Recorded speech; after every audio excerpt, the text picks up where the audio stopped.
মূলত আমরা জানি যে সংগঠনের একটা পর্ব হলো আমাদের মেম্বারশিপ অভিযান।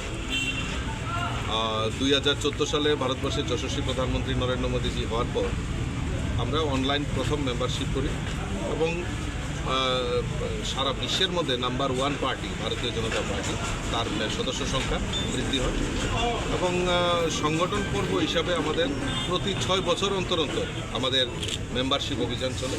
2019-এ হয়েছিল, এখন আবার 2024-এ মেম্বারশিপ নতুন করে। আপনারা জানেন যে দেশের প্রধানমন্ত্রী নরেন্দ্র মোদীজি গত 2রা সেপ্টেম্বর অনলাইন মেম্বারশিপ উনি প্রথম নিয়েছেন। তারপর থেকে আমরা এই ত্রিপুরা রাজ্যেও এবং সারা ভারতবর্ষে মেম্বারশিপ তার কার্যক্রম শুরু হয়েছে। তো আপনারা জেনে খুশি হবেন, এখন অবধি প্রায় 4 লাখ ছয় আমাদের মেম্বারশিপ হয়ে গেছে অনলাইনে এই ত্রিপুরা রাজ্যে। আর অফলাইনেও আমাদের কাজ চলছে, অফলাইনেও মেম্বারশিপ হওয়া যায়।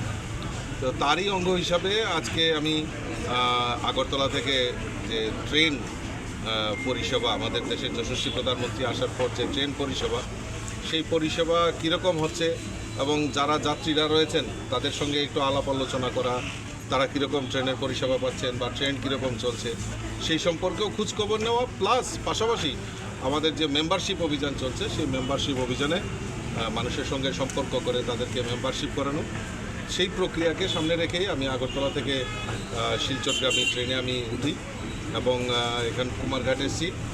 কুমারঘাটে আমাদের সম্মানিত বিধায়ক এবং যিনি মেম্বারশিপ ইনচার্জ ভগবান চন্দ্র দাস, জেলা সভাপতি, মণ্ডল সভাপতি সবাই ছিলেন এবং কিছুক্ষণ পর আবার আগরতলার উদ্দেশ্যে কাঞ্চনজঙ্ঘাতে আবার মেম্বারশিপ করাতে করাতে আগরতলায় যাব।